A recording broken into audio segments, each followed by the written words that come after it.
Yesus tidak diberitakan menikah. Mereka sudah mengimani dewa-dewa mereka nuzul menjadi manusia. Tidak pernah tahu ya, bisa Yesus usia 13 tahun sampai 29.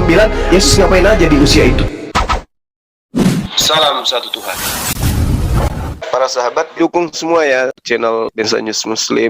Di like, di subscribe, di share sebanyak mungkin untuk supaya mencegah sahabat-sahabat kita di luar sana tidak terpengaruh terhadap pemurtadan.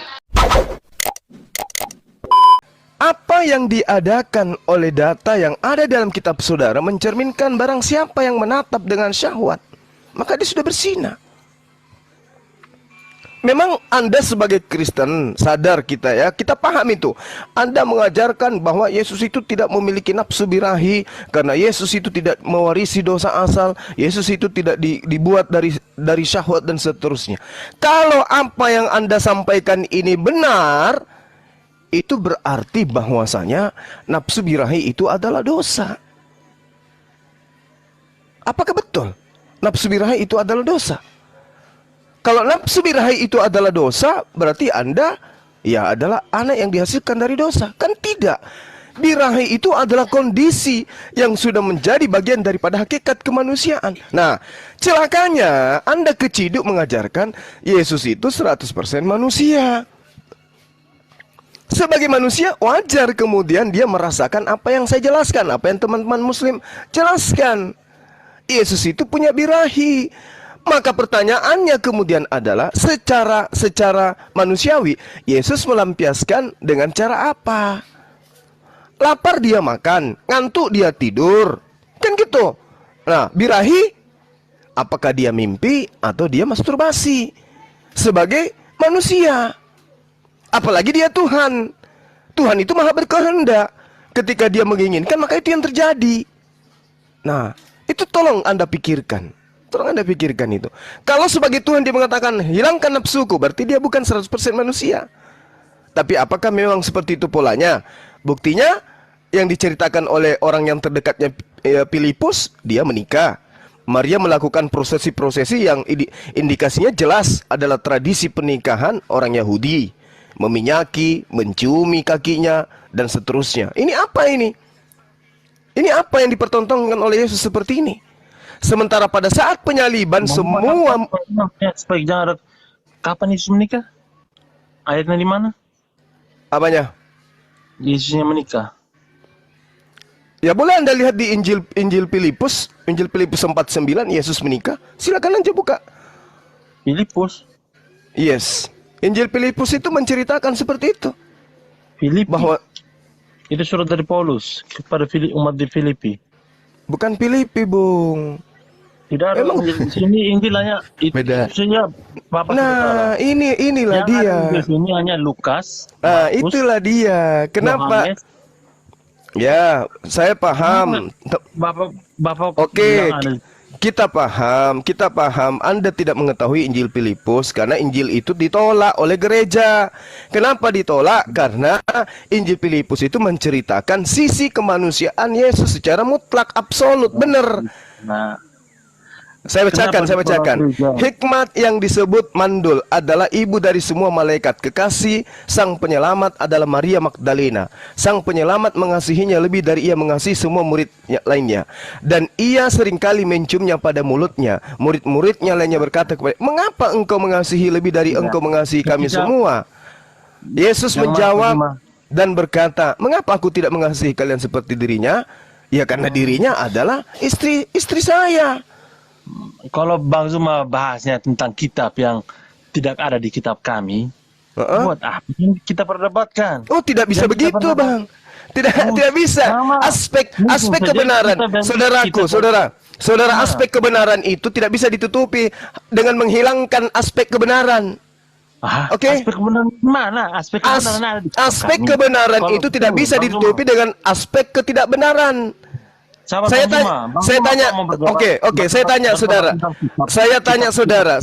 tanya dulu, kenapa Injil Filipus tidak diloloskan oleh konsili? Gini. Kenapa?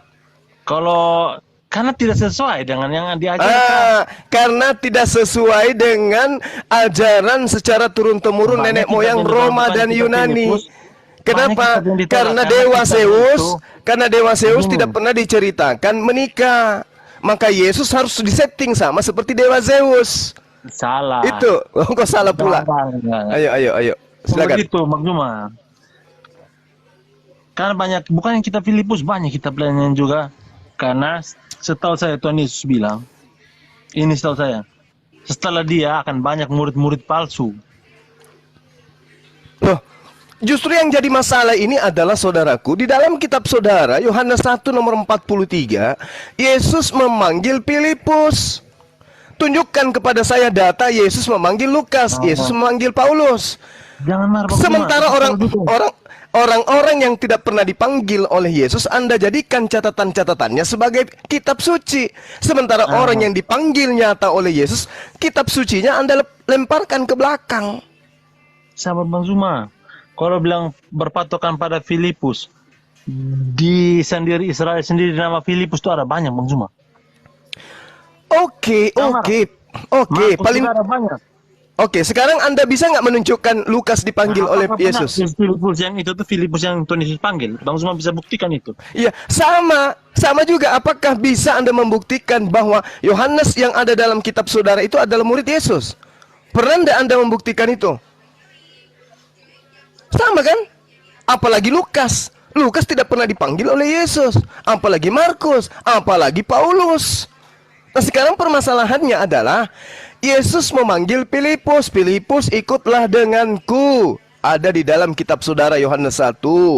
Iya. Kemudian di dalam kisah para rasul 8, Filipus memberitakan Injil Yesus. Apa itu memberitakan? Tentang kabar gembira tentang Yesus. Berarti yang mungkin Bang Zuma bisa pastikan untuk Filipus yang itu. Kalau Filipus itu kenapa ceritanya berbeda? Loh, justru yang jadi permasalahan ini adalah kenapa cerita Filipus berbeda dengan satunya berbeda. Bang Zuma bisa berpikir. Kenapa justru bisa yang berbeda? Anda harus pikirkan saudaraku, kenapa Filipus orang yang dipanggil Yesus ini ceritanya berbeda dengan orang-orang yang tidak dikenal oleh Yesus. Dan penyakitnya adalah Anda lebih percaya kepada orang yang tidak pernah bertemu dengan Yesus. Ini semua Ini yang lucu. Di mana? Coba tunjukkan di mana Lukas itu murid Yesus. Di mana dituliskan bahwa pengarang kitab Yohanes adalah murid Yesus? Coba. Adalah di rumah sana lah Bang Zuma. Di mana, saudaraku, di mana? Kalau Bang Zuma mau ya ke rumah sana. Kenapa ke Roma? Yesus tidak pernah ke Roma. Yesus di dalam Matius 10, dengarkan Bung. Yesus di dalam Matius 10 melarang muridnya ke Roma. Kenapa Anda suruh saya ke Roma? Kan pembuktiannya di sana. Bang Zuma mau Apa yang bisa dibuktikan di sana? Kenapa Anda ke Yerusalem tempat Yesus? Kenapa Anda ke Palestina tempatnya Yesus? Kenapa Anda ke tanah Yudea? Kenapa Anda ke Palestina, Yerusalem, ke Israel untuk membuktikan? Itu Kenapa? kan ada sejarahnya Bang Zuma. Kenapa harus ke Roma? Kan kitabnya kan Bang Zuma kan katakan kenapa Kenapa harus ke Roma? Ada apa dengan Roma? Arsipnya. Yang kami kan dia punya terjemahan. Arsipnya dia kan di sana. Kenapa bukan orang Israel?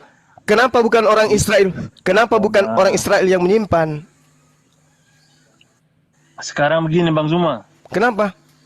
Orang Israel itu ada sebagian yang percaya Tuhan Yesus, ada yang tidak percaya. Zamannya Tuhan Yesus sendiri, terus? Waktu Tuhan Yesus mati, Israel sendiri menganggap Tuhan Yesus sebagai orang jahat. Ya kita nggak usah kemana-mana dulu. Ini masalah pernikahan Yesus dulu. Untuk bukti-buktinya pernikahan Yesus dulu. Ada buktinya banyak. Tuhan Yesus ada di situ. Dewa Zeus, putra dewa matahari itu tidak pernah diceritakan menikah. Maka settingan tentang Yesus itu harus sama dengan putra dewa matahari. Beda. Oh, nggak bisa. Yesus itu adalah Tuhannya orang Yahudi, orang Roma. Tunggu dulu. Karena Yesus itu ada. Bukan orang Yes, Roma. betul. Yes, memang betul. Yesus menubuatkan di dalam Matius 23 nomor 15 ada orang Yahudi menjelajahi daratan, menyeberangi lautan, mendirikan sebuah agama di luar agama Yahudi, dan pengikutnya 2 kali lebih jahat dari orang Yahudi, dan pengikutnya adalah penghuni neraka. Baca Matius 23 nomor 15. Siapa orang Yahudi yang siapa orang Yahudi yang keluar dari Yahudi mendirikan agama di luar Yahudi? Oke, Baca Kisah Para Rasul 24 nomor 5. Oke, silakan. Yang seperti Bang Zuma omongan. Oke. Celakalah kamu, hai ahli-ahli Taurat dan orang-orang Farisi.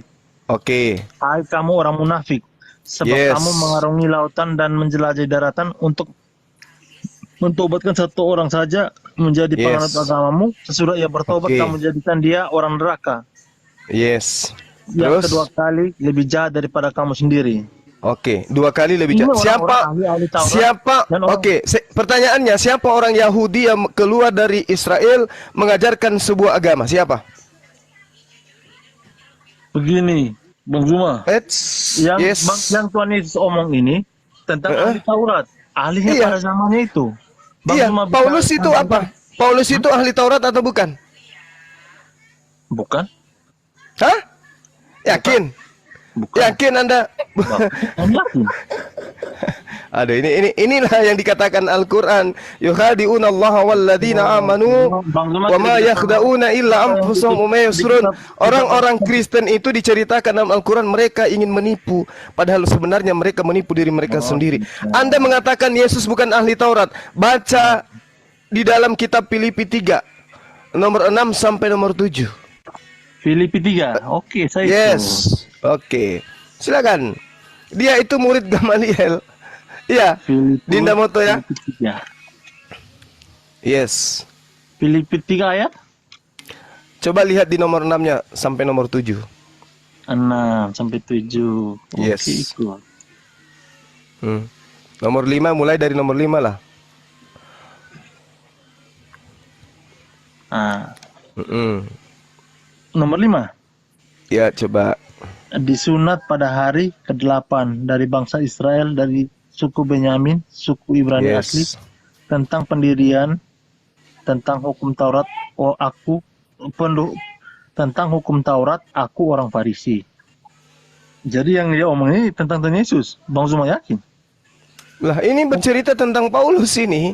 Dia menceritakan tentang dirinya. Aku Paulus, disunat pada hari ke-8. Aku Paulus. Nah, oke Bang Zuma. Ya, terus dia ahli kitab kan? Oke. Sepakat kita? Dia ahli. Dia tidak bercacat sedikit pun. Berarti dia ahli. Dia pendiriannya terhadap hukum Taurat itu sebagai orang Farisi. Kebenaran dalam mentaati hukum Taurat. Aku Paulus tidak bercacat. Mau kurang apa lagi? Sepakat kita ya? Saya baca dia ini satu-satu sekalian saya jemongin supaya kalau potong-potong begitu kan sudah jelas. Sekalipun aku juga ada alasan untuk menaruh percaya pada hal-hal ria. Jika ada orang lain menyangka dapat menaruh percaya pada hal-hal ria, aku lebih lagi. Disunat pada hari ke-8 dari bangsa Israel, dari suku Benyamin, orang Ibrani asli, tentang pendirian terhadap hukum Taurat. Aku orang Farisi. Di sini tidak menyebutkan bahwa dia ahli Taurat. Tentang kegiatan aku menganiaya jemaat, tentang kebenaran dalam mentaati hukum Taurat, aku tidak bercacat.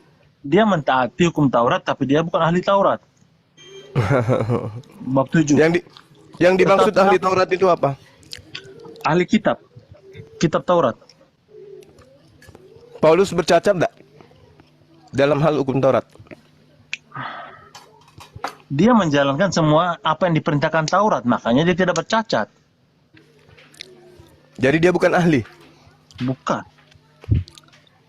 Dia hanya menjalankan perintah ahli Taurat. Nama aslinya Saulus. Bukan Paulus. Dia rubah Paulus setelah Tuhan Yesus menampakkan diri kepada dia. Dan dia menjadi buta. Itu kan Bapak tidak pernah baca kan? Apanya? Baru dengar kan? Nama aslinya Saulus. Bapak baru dengar kan sekarang kan? Anak sekolah minggu kayaknya ini. Enggak, makanya bapak bacanya potong ambil ayat, Bapak bilang, oh ini begini, ambil ayat. Bingung dari tadi. Tidak, bukan masalah anak sekolah minggunya. Karena Bang Zumanya bahas ayatnya, ambil sepotong ini, salurkan dengan ayat lain yang ketika Tuhan Yesus marah. Ya, yuk, Rahil. Ini ponakan saya Muslim, Bang Zuma. Alhamdulillah. Tinggal sama saya. Ponakan saya Muslim. Alhamdulillah. Nah, terus kita lanjut ya di Matius 23. Nanti Anda percaya Paulus itu ahli Taurat atau tidak, ya itu nanti biarkanlah hari-hari Anda untuk belajar. Kemudian dikatakan orang Farisi, celakalah engkau ahli Taurat, celakalah engkau orang Farisi. Apakah Anda mau nyangkal juga bahwa Paulus itu bukan orang Farisi? Paulus awalnya memang orang Farisi. Oh, memang Dulu bisa namanya berubah gitu. Paulus. Kalau Anda Dulu orang namanya Sunda, Paulus. setelah itu berubah menjadi orang Madura, Ya. bisa kayak gitu. Begini, jangan kalau berpendapat seperti itu ya percuma. Kita Enggak, saudara. percuma. Makanya begini. Seperti Bapak kan begini. Ketika saya Katolik, masuk Islam, apakah saya tidak ini berubah nama saya? Oh, jangan ke situ. Ya itu seperti itu kan kalau kita bandingkan Paulus, dia dulu Yahudi, ketemu Tuhan Yesus, masuklah jadi Kristen. Anda ngerti Farisi? Mengertilah orang munafik. Aduh, parah ini, parah. Bagaimana ini teman-teman? Allah. Berarti makanya beda, makanya Diajar- Pak, Ya, beda. apa-apa Bang, diajarkan saja. Makanya Edmilian, dengarkan ya, dengarkan. Silakan Bang Juma, apa itu orang Farisi? Ente sekolah lagi Iya. mestinya itu. Ya itu dia, makanya aku bilang, Anda pernah belajar teolog? Tadi pernah katanya di seminari, Bang. Oh, Jadi pernah belajar. diajarkanlah seminari tentang kitab suci. Anda ngerti tentang Farisi ini? Iya, Farisi dalam pengertian kami dengan pengertian Bang Zuma kan berbeda. Ya, Masa apa Bang Zuma Farisi? Ya orang munafik, Oh, pendosa. Orang Farisi itu begini. gimana? Mana? Ada kata Tuhan Yesus juga. Yang berdoa supaya dilihat orang. Ah, itu contoh seperti orang Farisi itu. Oke, baik. Jadi gini, Bung. Tadi di awal Anda mengatakan bahwa Paulus itu bukan ahli Taurat. Tapi Anda menerjemahkan Farisi itu seperti ini. Anda ngerti enggak Farisi itu? Ternyata Anda nggak paham. Farisi itu Makanya, bagian dari... Dengarkan dulu. Farisi itu ya adalah satu golongan yang kemudian Ya. terbentuk sebagai penegak hukum Taurat yang sangat teliti.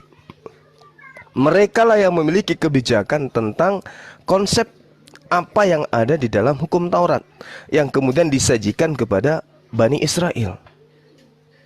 Oke?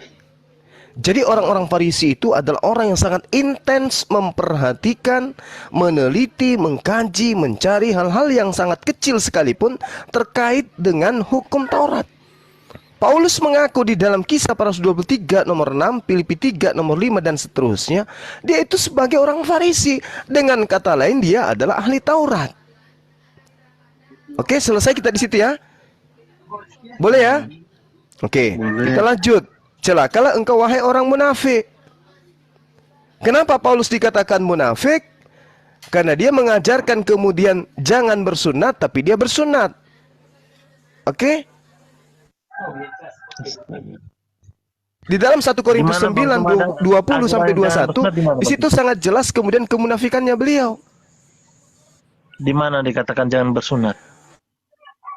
Galatia 5 nomor Galatia 5, oke, ikuti. Galatia 5 nomor 2. Coba Anda baca. Galatia 5 nomor 2. Oke. Iya. Gimana Tapi ini? memalukan sebenarnya Edmilian kalau Materi. kau bilang Bukan, udah pernah sekolah di tidak. seminari. Nggak lucu. Beda ayat yang dicomot-comot itu maksudnya yang kami baca seluruhnya, yang Bang semua baca comot-comot ayat baru dijadikan itu pegangan. Lebih baik Baik, kau kita belajar sama-sama sama orang belajar Bible. keponakanmu. Belajar sama keponakanmu dan insya Allah bersyahadat engkau. Ah, tidak. Kami menghargai masing-masing perbedaan agama. Beda dengan Anda yang Jangan hanya sebatas menghargai, Bung. Hargai diri Anda lebih dulu. Hargai diri Anda dulu. Artinya gini, kalau Anda tidak menghargai diri Anda, berarti Anda membiarkan diri Anda itu terjerumus ke dalam lubang maut. Itu dulu. Betul. Bukan menghargai itu selamat pagi Om, selamat siang Om, bukan itu. Tapi menghargai diri ini adalah tempatkan pikiran kita untuk menyelamatkan jasad ini, rohani ini dari jurang maut. Itu dulu poinnya. Itu baru Anda Iyalah, menghargai. itu saya mau menyelamatkan lah. Saya bersuara juga sih menyakiti hati bapak-bapak kan. Oke, silakan. Silakan buka Galatia 5. Galatia 5, kemerdekaan Kristen. Supaya kita sungguh-sungguh merdeka, Kristus telah memerdekakan kita, karena itu berdirilah iman teguh. Dan jangan mau lagi dikenakan kuk perhambaan. Sebetulnya aku Paulus berkata kepadamu, jikalau kamu menyunatkan dirimu, Kristus sama sekali tidak berguna bagimu. Sekali lagi, aku katakan kepada, maksudnya, Maksudnya, kalau kau bersunat, Yesus tidak berguna. Oke? Paham ya, saudara ya? Kemudian Anda lihat kemunafikan beliau di dalam 1 Korintus 9, 20 sampai 21. Bagi orang-orang yang hidup di bawah hukum Taurat, aku menjadi seperti orang yang hidup di bawah hukum Taurat. Sekalipun aku sendiri tidak hidup di bawah hukum Taurat, supaya aku dapat memenangkan mereka yang hidup di bawah hukum Taurat. Data nomor 21-nya apa? Di data 21-nya dia mengatakan apa? Bagi orang-orang yang hidup di bawah hukum Taurat, aku menjadi seperti orang yang bagi orang-orang yang tidak hidup di hukum Taurat, aku hidup seperti orang yang hidup di bawah yang tidak hidup di bawah hukum Taurat. Karena aku hidup di bawah hukum Kristus, supaya aku dapat memenangkan mereka yang tidak hidup di bawah hukum Taurat. Coba. Siapa yang punya konsep ini? Orang munafik. 1 Korintus 9, 20, 21. Lalu kemudian apalagi poinnya? Celakalah engkau orang yang menyeberangi lautan. Kisah para Rasul 27, satu perikop Anda baca. Di situ Paulus kerjaannya hanya nyebrang lautan dari pelabuhan ke pelabuhan. Kemudian selanjutnya, celakalah engkau orang yang menjelajahi daratan. Kisah para Rasul 19, satu perikop Anda baca. Paulus itu menjelajahi daratan. Kemana-mana dia menginjili dengan Injil yang dia pakai. Kemudian engkau mentobatkan orang. Di dalam Kisah para Rasul 17, Paulus mentobatkan Damaris, Paulus mentobatkan Dionysius, dan banyak orang-orang di luar Yahudi yang ditobatkan menjadi pengikutnya. Coba. Jadi semua aspek yang dinyatakan kemudian oleh Yesus dalam Matius 23 nomor 15 terpenuhi oleh Paulus. Endingnya, siapa orang Yahudi ahli Taurat yang keluar dari Yahudi mendirikan sebuah agama baru. Baca Kisah para Rasul 24 nomor 5, Paulus adalah tokoh dari Nasrani di luar Yahudi. Berarti dialah pendiri agama saudara di Antioquia. Berarti dia menggenapi. Makanya kemudian ketika dia menjajakan Yesus kepada orang Roma Yunani, Yesus tidak diberitakan menikah, karena dewa-dewa orang Roma Yunani dari sejak nenek moyang mereka sebelum Romawi mengalami peradaban, mereka sudah mengimani dewa-dewa mereka nuzul menjadi manusia, tidak pernah kawin. Maka Yesus dijual ke sana. Jangan ceritakan tentang perkawinan Yesus. Makanya kalau Anda cari di dalam kitab kanonik kisah Yesus usia 13 tahun sampai 29, Anda tidak akan temukan. Pertanyaannya, Yesus ngapain aja di usia itu? Ada yang disembunyikan. Ada sesuatu yang disembunyikan oleh gereja. Nah inilah saudaraku, kenapa orang Yahudi sampai hari ini tidak menjadi Kristen. Yahudi tetap berdiri kokoh sebagai Yahudi, Kristen di Roma tetap berdiri kokoh sebagai Kristen. Kenapa? Kenapa Kristen di abad ketiga dijadikan sebagai agama resmi kerajaan Romawi? Karena ajaran Paulus itu berkesesuaian dengan ajaran nenek moyang mereka. Mereka juga mempersembahkan darah manusia untuk dewa-dewa mereka. Inilah yang terjadi. Ya saya kira ini bisa jadi pelajaran buat bukti gimana? Dari yang Bang mau ngomong nih, kira-kira saya dapat datanya itu dari mana? Apa itu saudaraku? Yang mana? Data yang mana? Yang harus sesuai dengan agama Roma lah, begitu. Atau yang Bang Zuma berpendapat sendiri? Coba Anda cari apa kepercayaan Roma sebelum Kristen. Saya tahu. Dari mana Natal 25 Desember? Dari mana pohon cemara itu semua? Dari mana itu?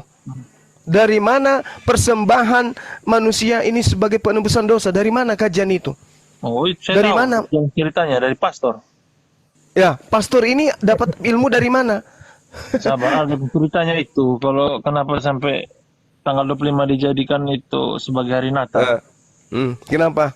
Padahal Yesus tidak pernah dikabarkan lahir tanggal 25. Saya tahu. Bang Zuma kan mau arahkan ke Dewa Matahari waktu itu kan, untuk persembahan Dewa itu pasti. Matahari kan? Itu pasti. Bukan cuma Dewa Matahari, Bu. Mengerti, tapi maksudnya bukan itu, Bu. Dia punya kenapa sampai di itu untuk menghilangkan itu, bukan untuk mengingatkan itu, tapi untuk menghilangkan. Maksudnya? Faktanya sampai hari ini 25 Desember masih. Iya, maksudnya 25 Desember dijadikan hari kelahiran Yesus karena secara otentik kita tidak mengetahui, kami dari Kristen tidak mengetahui kapan Yesus lahir. Itu intinya. Ya memang jelas, karena ini kan kitab sudah lama. Apakah Anda tahu Nabi Muhammad lahir kapan? Tanggal berapa? Karena Anda tidak tahu juga sama kan? Iya. Anda banyak belajar sama ponakan. Belajar sama ponakannya dulu, belajar sama ponakan. Jadi gini saudaraku, gini. Sampai pertemuan berikutnya dimanapun Anda masuk ke Komal, cari saya. Ketika Anda sudah menemukan data, ya, ada orang Yahudi, orang Farisi yang menjelajahi daratan, kemudian menyeberangi lautan, mentobatkan orang-orang di luar Israel menjadi pengikutnya, mendirikan agama. Tolong Anda temukan itu, dan nanti kalau ketemu dengan Bang Suma untuk berikutnya, ada Bang Suma, selain Paulus ada juga orang Farisi bernama si Bacok. Keluar dari Yerusalem mendirikan sebuah agama. Nama agamanya adalah Dange. Nah, rasulnya adalah ini nih. Tunjukkan itu tuh yang saya tunggu. Kalau tidak, hari ini kandidat Kristen sebagai agama yang didirikan oleh orang Farisi Paulus, di mana dikatakan bahwa pengikutnya adalah penghuni neraka dan dua kali lebih jahat dari orang Farisi itu sendiri, masih Paulus sebagai kandidat tunggal. Tidak ada yang lain. Kalau Anda sudah temukan itu, silakan Anda masuk ke Komal, cari saya. Nanti kita berdiskusi. Saya berhenti menjadi apologet. Channel Sulkip 15 saya hapuskan untuk selamanya. Saya meninggalkan dunia debat seperti ini dan saya konsentrasi menjadi artis saja. Silakan. Oke lah. Iya, oke lah. Oke lah. Oke betul loh. Cari nanti sini. Ya, Ini saran ya. Orang itu Saran Edmilian. Ngomongnya, saya catat ini yang Bang Zuma ngomong nih, maunya buktikan toh. Supaya saya buktikan habis. Iya. Ya, seperti itu. Bagaimana cari tadi? Dia punya apa? Carilah apa? Cari orang Farisi yang menyeberangi lautan, menjelajahi daratan, yang mendirikan agama selain Kristen. Siapa namanya? Agama apa yang didirikan itu? Oh, Karena yang mendirikan Kristen. Yang mendirikan agama. Kan Yesus menubuatkan, celakalah engkau wahai ahli Taurat, orang Farisi, orang munafik. Engkau menyeberangi lautan, menjelajahi daratan, mentobatkan orang untuk menjadi pengikut agamamu. Setelah bertobat mereka menjadi orang neraka dan dua kali lebih jahat daripada engkau sendiri. Nah, cari siapa orang Farisi, orang munafik, ahli Taurat yang menjelajahi daratan dan menyeberangi lautan, mendirikan sebuah agama. Cari siapa namanya dan apa nama agamanya. Ingat, di dalam Matius 23 nomor 16, endingnya ada di 36. Orang yang mendirikan agama di luar agama Yahudi, berasal dari orang Farisi, orang munafik dan di ahli kitab, dia sesaman dengan Yesus. Baca Matius 23 nomor 36. Cari orang itu. Ya, cari orang itu. Kalau sudah ada, ya, kalau sudah ada, ya, karena kesimpulan saya terakhir, orang yang dinubuatkan Yesus itu adalah Paulus, agamanya adalah Kristen. Itu. Tapi kalau ada yang lain, silakan Anda tunjukkan. Silakan. Kita tunggu sampai 2 hari sebelum kiamat. Lanjut. 2 hari sebelum kiamat, enak. Oke, lanjut. Masih mau pendatang besok lah cukup. Paham ya? Edmilian paham PR-nya ya? Paham kan PR-nya? Nanti kalau saya dapat Bang Zuma ingat janjinya ya. Iya, iya, saksinya. Aku saya jadi saksinya. artis aja, kalau Ya, sudah jadi artis ya. Nanti TV apa Bang? TV rusak. Supaya saya nonton. Artis TV rusak. TV separuh. Ya, Edmilian. Lanjut. Edmilian terakhir. Oke, saudara Edmilan, thank you. Lanjut Akhi, lanjut Akhi. Ya, thank you ya Edmilian ya. Saranku, bebaskan dirimu dari dogma bapak-bapak gereja. Pelajari itu, keluar dari dogma. Pelajari paganisme dalam kekristenan kita. Itu sejarah-sejarahnya kenapa kawin silang antara pagan Romawi Yunani disisipkan ke dalam kekristenan. Itu nanti kamu ketemu di situ. Makanya kalau kamu bilang tadi ilmumu kau dapat dari pastor, coba juga cari dari sumber-sumber yang lain. Carilah kebenaran ya. Mengenai Injil Filipus tidak bisa dipakai, itu kalau pakai standar yang sama, 7 kitab Katolik pun dibuang oleh Protestan ya. Jadi nggak bisa itu kalau hanya berdasarkan tidak dalam kanon. 7 kitabmu itu dibuang sama Protestan. Oke, back to host. Saya kira udah selesai. Ini ada slot kosong. Silakan diundang Kristen yang lain atau kalau ada 2 saya diturunkan juga nggak apa-apa. Ada gurunda-gurunda saya di sini aman. Silakan host, standby. Siap. Si Medlin udah lari ya, aku mau nambahin. Maaf Bang Suma, Enggak ada ilmu soalnya. kosong. Maaf Bang Suma, bisa disimpulkan dulu tentang topik yang di atas ini. Buat edukasi teman-teman di bawah. Oke, nanti saya tambahin ya, Guru dan Izin. Biar Dinda Nandar yang kasih kesimpulan. Karena Oke, dia siap. lulusan S4 materi ini. Silakan. Silakan Pak Nandar. Masih mau aku datang besok cukau lu. Semua aku datang besok cukup lu gimpe. Lanjut. Sedikit aja dari Dewa Bang Nandar. Alhamdulillah kemarin kita kedatangan saudara baru yang sudah bersahadat di Komal Bang Dalbo. Alhamdulillah kita doakan semoga beliau istiqomah ya. Sebenarnya dia pengen bersahadat itu ngobrol dulu sama Bang Juma, tetapi karena Bang Jumanya ada kesibukan tidak bisa, dan Pak Alip sendiri yang mensyahadatkan tadi malam. Kita kedatangan saudara baru dari Flores. Terima kasih, silakan.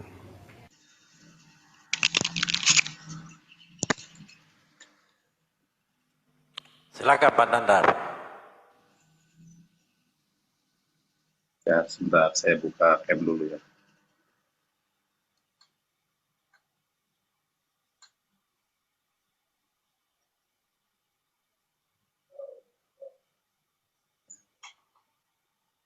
Oke, bismillahirrahmanirrahim. Assalamualaikum warahmatullahi wabarakatuh. Ya. Berawal dari Lukas 7 ayat 38. Kita lihat yang paling spektakuler, dan seraya berdiri di sisi kedua kakinya sambil menangis ke belakangnya, dia mulai membasahi kedua kakinya. Yang dimaksud kakinya di sini adalah kaki Yesus ya. Dengan air mata dan dengan rambut kepalanya dia menyekanya dan menciumi. Jadi Maria Magdalena ini menciumi Yesus serta mengurapinya dengan minyak wangi itu. Di sini ada menciumi ya. Kalau mencium kan satu kali, kalau menciumi itu berulang kali. Gitu ya. Nah, pertanyaannya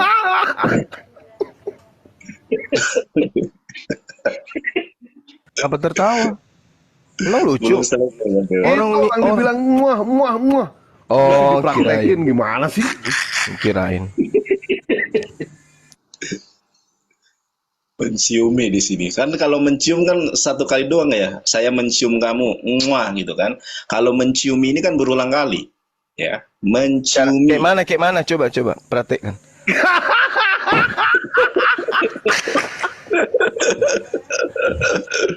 Iya kan, menciumi kan, gitu kan, berulang kali. Paling tidak minimal 2 kali. Lukas 7 ayat ke-38, begitu ya. Nah, permasalahannya di dalam Islam maupun di dalam Yahudi, kita nggak boleh menyentuh seseorang yang bukan mahram, gitu kan. Bahkan di dalam Islam itu ada, di dalam hadis kalau tidak salah, ditusuknya salah seorang di antara kalian dengan jarum besi lebih baik daripada menyentuh wanita yang bukan mahram. Ternyata di dalam konsep Yahudi pun sama, di dalam me'agli hayim ya.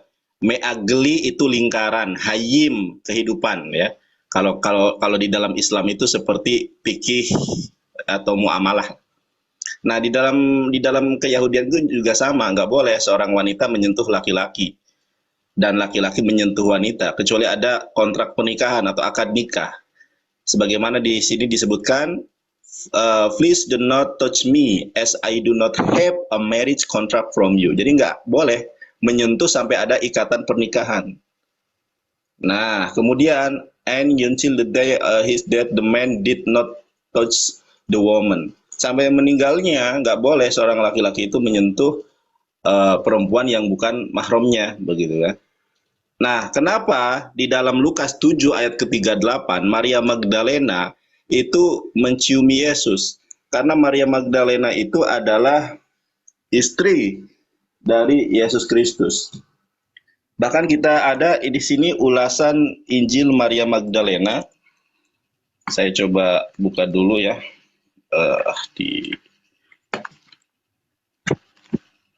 Sudah saya sering buka tapi. Nah ini ya. Di halaman 77, di halaman 77, di dalam Injil Maria Magdalena ayat 1 sampai 6. Petrus berkata kepada Maria, "Kami tahu cinta guru terhadapmu beda dari cintanya terhadap wanita lain. Beritahukan kami apa saja ya yang dapat kau ingat dari yang pernah disampaikannya kepadamu, sesuatu yang kami belum dengar sebelumnya."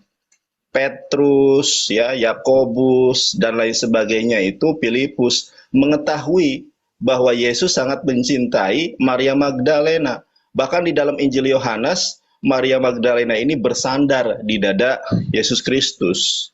Nah, di sini dikatakan Petrus dapat merasakan kekuatan Maria. Ia dapat merasakan kekuatan setiap kata yang terucap olehnya. Ia pun sadar bahwa kekuatan itu karena cinta sang guru terhadapnya.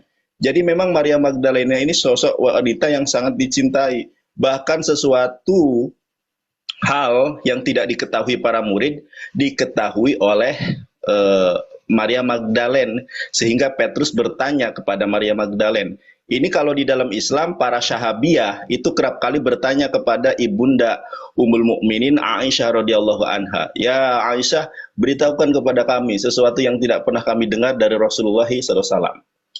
Nah, ini adalah salah satu bukti bahwa Yesus itu adalah menikah.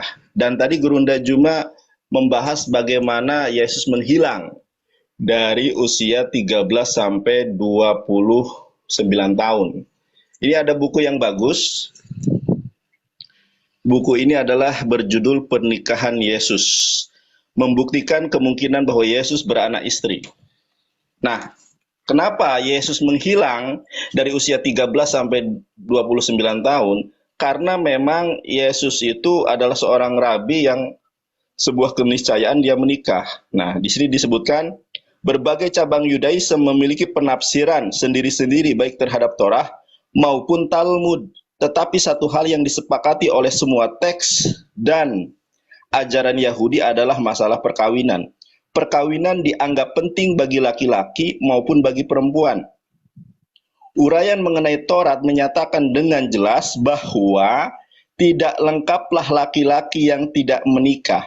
Dan 2000 tahun yang lalu seandainya Yesus dari Nazaret belum menikah menjelang umur 18 tahun, dia akan dianggap sebagai makhluk yang sangat aneh.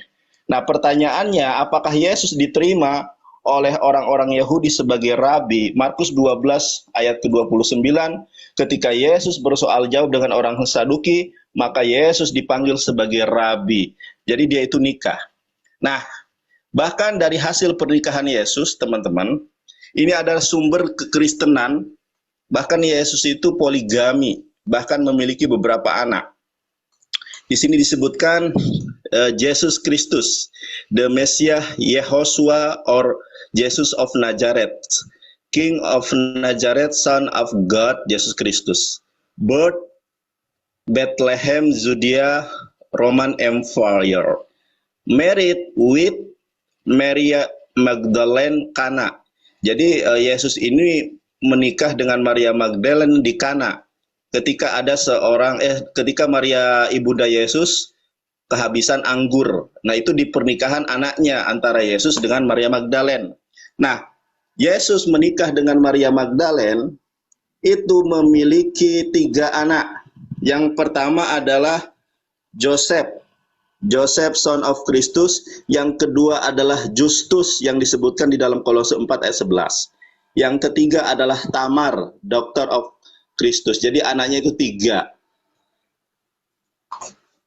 Dan teman-teman bisa melihat bahwa data-data ini bukan hanya di laptop saya yang saya perlihatkan, tetapi teman-teman bisa melihat di buku ini, Simca Jacobovici dan Carlos Pellegrino, The New York Times bestseller, penemuan arkeologi paling kontroversial sepanjang masa, The Jesus family Tom, makam keluarga Yesus. Di sini ada Justus, ada Tamar, dan lain sebagainya, bukti arkeologi yang tadi juga disampaikan oleh Ustadz Unggul. Ini membuktikan bahwa Yesus beranak pinak dan Yesus menikah. Wallahu a'lam bishawab. Terima kasih. Ya, permasalahannya kalau di dalam kekristenan, ketika Yesus dibuktikan oleh ilmuwan-ilmuwan arkeolog menikah, berantakan keimanan mereka. Sama halnya dengan ketika Yesus tidak dibunuh dan tidak disalibkan. Jadi untuk ininya memang masih berat, tapi mudah-mudahan lah ya, dengan pandangan orang-orang di Amerika, Eropa yang sudah meninggalkan dogma-dogma akan kita dapati. Bagi Islam tidak masalah Yesus menikah atau tidak, tetapi bila dibuktikan bahwa Yesus menikah, gugurlah iman kekristenan. Lanjut host, standby. Wassalamualaikum warahmatullahi wabarakatuh.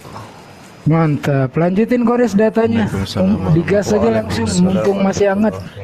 Ya, aku nambahin yang ini aja. Tadi kan ada tuh yang di bawah, ada yang minta noise. Ada tuh yang di bawah. Ada yang minta mana ayatnya Yesus menikah. Kalau di Biblos Perjanjian Lama Perjanjian Baru memang nggak ada kata menikah, adanya kawin gitu. Jadi memang langsung kawin gitu, nggak ada resepsi pernikahan seperti itu, nggak ada perkawinan. Nah terus kalau pengen lihat Yesus kawin ya itulah Wahyu 19:7-9. Nah di situ kan mengawini gitu. Jadi kalau Kandayonat Yesus kawin di dunia, nah kalau aku Yesus kawin di sorga gitu. Sama-sama kawin. Lanjut. Ya, cuman saya tadi menguatkan juga kenapa yang sebelumnya ketika siapa wanita ini adalah sebagai penyokong dana, tapi dia nggak percaya, kayak nggak baca kitabnya gitu ya. Apalagi kalau dia baca kitabnya di Lukas 8 nomor 3 itu banyak kok, paling tidak jangan ada satu terjemahan, karena di terjemahan lama itu dijelaskan gitu bahwa perempuan lain yang menggunakan harta benda mereka untuk membantu Yesus serta murid-muridnya. Jadi mereka itu mencurahkan hartanya gitu, membantu dakwah Yesus gitu.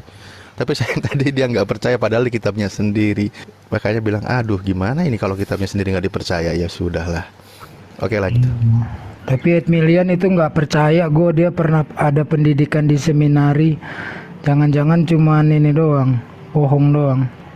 Gak mungkin lah kelas sekolah di seminari itu nggak tahu tentang hal-hal ini. Selamat siang, Rako. Halo, selamat siang Bang. Oh iya, selamat siang. Silakan Bang. Tujuan ngebahas agama lain itu apa? Saya sudah sering sih ngelihat kalian berdebat ini. Abang baru naik? Enggak, saya sudah pernah naik sering. Bang Dalbo ini tahu. Supaya Kristen tidak nyamar-nyamar lagi ya, supaya Kristen tidak nyamar-nyamar lagi. Nyamar-nyamar. Jawabannya sederhana, supaya Kristen nggak nyamar-nyamar seperti agama Islam. Kristen itu nyamar-nyamar seperti Islam, menyamar sebagai Islam gitu, menyamarkan agamanya yang dari Yunani itu seakan-akan seperti ke-Islam-Islaman. Apakah kalian berdebat sini semua Kristen akan berubah? Nah, ini yang harus kita bicarakan, kita tuntaskan supaya hasil kalian berdebat akan merubah. Minimal umat Islam itu tidak tertipu. Ya, minimal umat Islam, generasi Islam, anak-anak milenial itu tidak tertipu oleh Kristen, kan gitu. Nggak ada nipu Bang. Gini saya tanya, dalam Islam ada toleransi tidak? Ada, ini bagian dari toleransi nih. Ini bagian dari toleransi untuk meluruskan supaya Kristen. Dengar dulu. Saudara kan bertanya, saya punya hak jawab dong ya, karena saya sebagai Islam. Oke. Nah, supaya toleransi itu terbangun dengan baik, maka Kristen harus percaya diri menggunakan pakaiannya sendiri, Islam dengan pakaiannya sendiri, Hindu, Buddha dengan pakaian masing-masing. Jangan ada di antara agama ini kemudian masuk ke dalam zona rumah tangga agama lain. dengan mengambil barang-barang dalam rumahnya orang lain, lalu mengaku itu adalah haknya. Sudah jelas-jelas merampok milik orang, habis itu dia mengatakan ini hak saya. Kerampoknya itu dalam hal apa, Bang? Contoh misalnya, saudara itu aslinya sampulnya tertulis apa? Contoh ini, contoh sederhana ini, bukti tipuan yang agama Anda lakukan untuk mengelabui orang. Ngelabunya di mana? Coba. Bang, gini aja, Bang. Kitab Anda itu seharusnya kalau di Indonesia kan, kalau Abang coba dengar, saya Bang. tanya, Kalau Anda, gini, saya tanya, tunggu. saya. Anda bertanya, saya menjawab. Iya, saya Katanya jawab toleransi, kok masuk marah-marah? enggak, cara berdebat. Sekarang saya tanya, kitab Anda kan original teksnya kan bahasa Yunani. Ketika bahasa Yunani di Indonesia kan, Biblika atau Biblos itu Nggak apa nyambung, bahasa Bang. Indonesianya? Jawabannya nggak nyambung, Bang. Dari sampul kitab Anda aja sudah Gini ketahuan. dulu, saya tanya dulu, Bang. Abang tuh fokus Dari sampul dengarkan, dari sampul abang murtad, Bang. Saya percaya abang ini bakal murtad. Pasti saya yakin. itu dia. Karena abang itu dia. ngulik-ngulik Itu orang dia. lain, Bang. Tengoklah. Lihat cara Anda bicara kan? Keislaman Anda kan? Nah, coba Alkitab. Sejak kapan kitab Biblika? Dengarkan saya. Dengarkan saya. Dengarkan. Berbeda-beda tetapi satu. Tetapi kamu tidak menyamakan tetapi satu. Tidak ada menyamakan, Bang. Saya fokusnya harusnya berbeda. Biblika, dengarkan. Biblika ketika di Indonesia kan apa bahasa Indonesianya? Jawab ini dulu. Jangan suka merasa terzalimi, padahal Anda tidak sadar agama Anda itu dibentuk dengan cara menipu. Supaya banyak orang terjerat dalam tipuannya. Coba lihatlah teroris dari agama mana? Agama Islam, Bang. Kalau penjajah, semua agama yang menghalalkan membunuh agama apa? Agama Islam. Kalau penjajah agama apa? Allahu Akbar siapa? Agama Islam, Bang. Kalau penjajah agama apa? Kalau penjajah agama apa? Jawab dulu dong. Jawab dong. Penjajah agamanya apa? Surganya kalau kamu dan ngulik-ngulik. Surga itu pesta seks, Bang, masuk akal. Kalau kalian mengatakan agama kami tidak masuk akal, berarti agama kalian lebih tidak masuk akal karena akhir dari surga kalian adalah surga prostitusi. Pesundal gimana? Pesundal open BO di surga gimana? Satu-satu lalu ditanya balik. Jangan kau berondong 10 pertanyaan, dijawabnya kan butuh waktu. Kalau kau nggak bisa debat, sini aku ajarin. Kau tanya satu pertanyaan, dijawab, lalu kami jawab, kami bertanya pula kepadamu. Kalau main berondong begitu, itu namanya bukan diskusi ya, belajar yang tertib. Katanya mau toleransi. Saya tanya kitabmu bahasa apa? Yunani.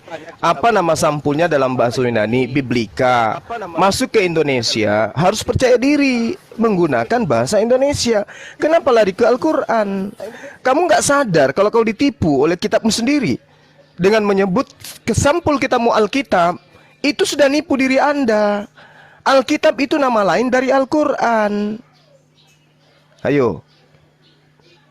Kalau buku Anda ingin Indonesia kan harusnya buku-buku atau kumpulan buku-buku.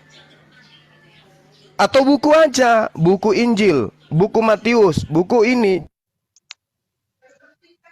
Jangan sebut Alkitab, karena cocok. Karena Alkitab itu bahasa Quran. Inilah yang saya katakan, kita berdebat, kita meluruskan, bukan saling menistakan.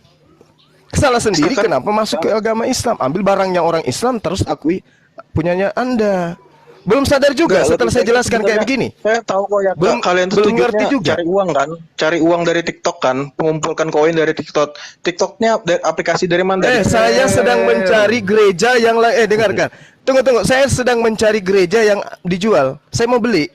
Saya mau cash. Ada nggak? Ya kalian mampu aja. Ada nggak gereja yang mau dijual? Lillahi ta'ala saya beli. Gak mampu, Bang. Ada nggak gereja yang di Indonesia? Ada nggak? Ikutan beli. Saya beli, saya cash. Nak kali kau cari uang. Kamu pikir gereja perpuluhan? Saya katakan sama dengarkan semua yang dibawa. Kalau ada yang tahu ada gereja dijual, infokan ke saya, DM saya bayar, saya beli. Enak kali kau ngomong. Saya bantu bang, saya siap jual kipas angin sama yang... Saya nggak butuh bantuanmu. jadi marah-marah sama Dewa ini. Dewa siap jual kipas angin bang, buat bantu gimana sih? Kipas angin sama yang Bangkok ini. Toleransi. Masih Apa mau pula kok. toleransi? Masih mau kau datang besok? Ulu peda. Cekau ulu. Oke, lanjut. Kajian yang tadi dilanjutkan, sangat menarik. Gilirannya siapa ini? Cuman ada pertanyaan. Dinda Nandar masih monitor. Masih, Gununda masih. Lukas 7:38 itu menciumi itu adanya di terjemahan 1985. Bukan. Tunggu. Di terjemahan 2008. Ya, itu versi paralelnya. versi lain. Nah, sekarang kalau di terjemahan baru, Dinda, di situ kan menciumi, dan menciumi di sini kaki yang dicium. Kaki. Gimana dengan penjelasan antum barusan yang mengatakan menciumi kayak gitu-gitu? Apakah yang diciumi ini kaki, telapak, betis, atau yang mananya? Coba. Ada nggak informasi?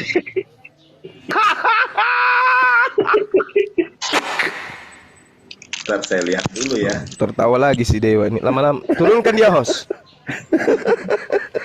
Siap. Jangan. Nah inilah ya Iwan bilang ya, bagian agama dari yang didirikan berdasarkan pemikiran, berdasarkan dari akal manusia, tetapi tidak masuk ke dalam akal manusia, bertentangan dengan akal. Betul nggak Bang Juma? Begitu ya. Sesuai dengan betul.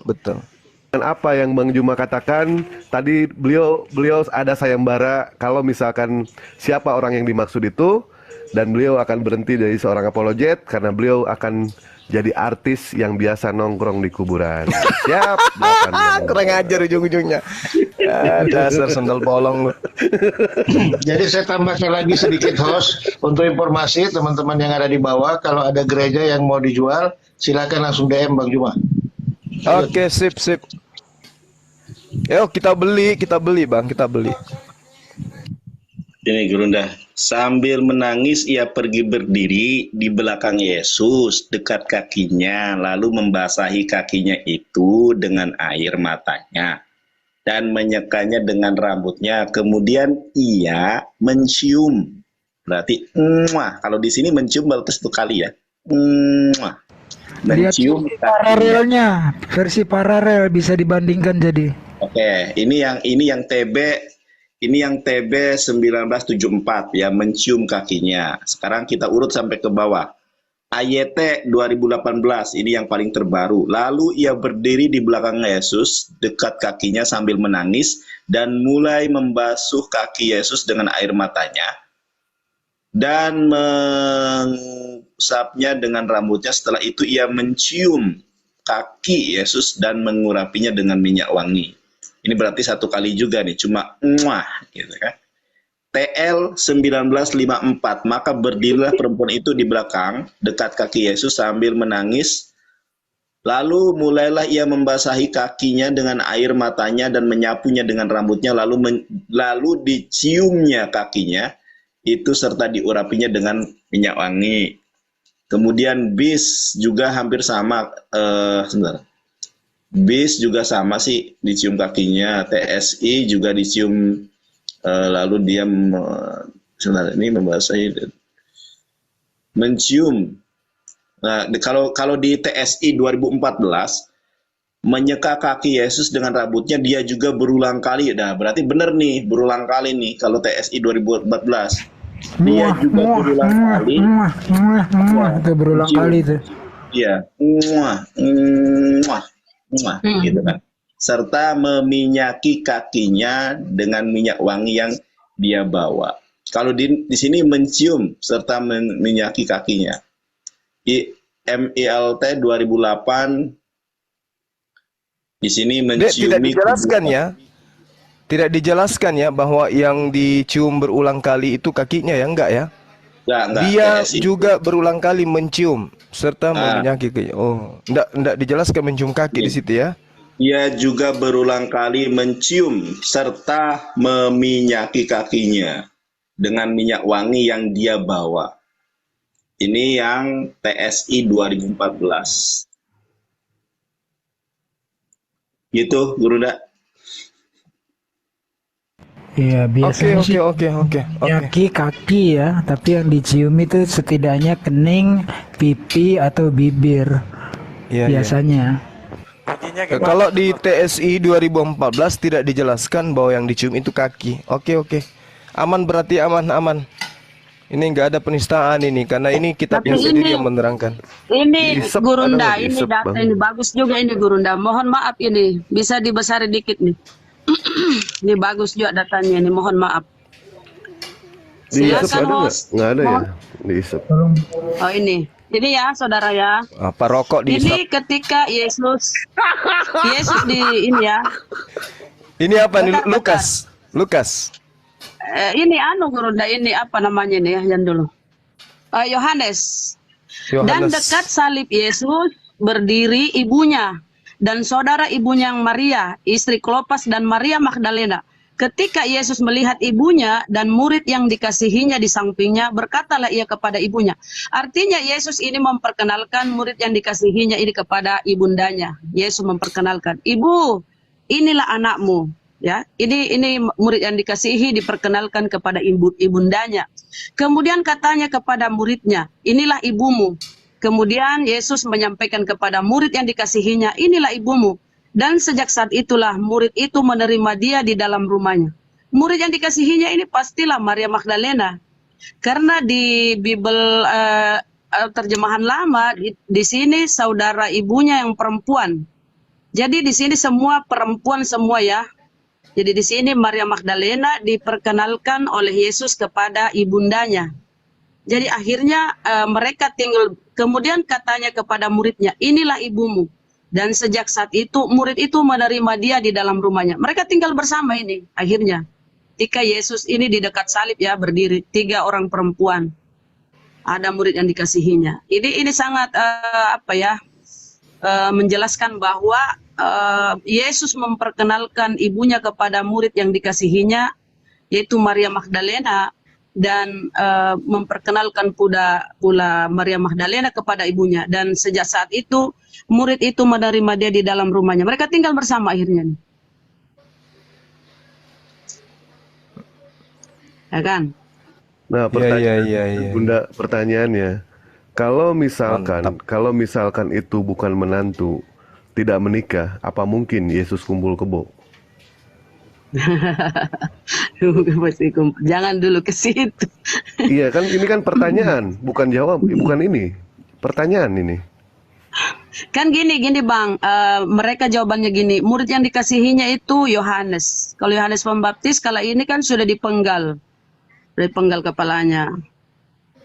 Nggak ada lagi. Ya.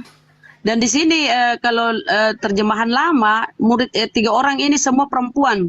Di terjemahan ini kan terjemahan baru. Terjemahan lama itu dan saudara ibunya yang perempuan. Situ ya tertulis ya. Dan dekat salib Yesus berdiri ibunya dan saudara ibunya yang perempuan. Ini sudah dihilangkan perempuannya ya. Saudara ibunya Maria, istri Klopas dan Maria Magdalena. Ketika Yesus melihat ibunya dan murid yang dikasihinya di sampingnya, berkatalah ia kepada ibunya, "Ibu, inilah anakmu." Dia perkenalkan murid yang dikasihinya kepada ibundanya. Kemudian dia perkenalkan pula, "Inilah ibumu." Karena akhirnya mereka tinggal bersama.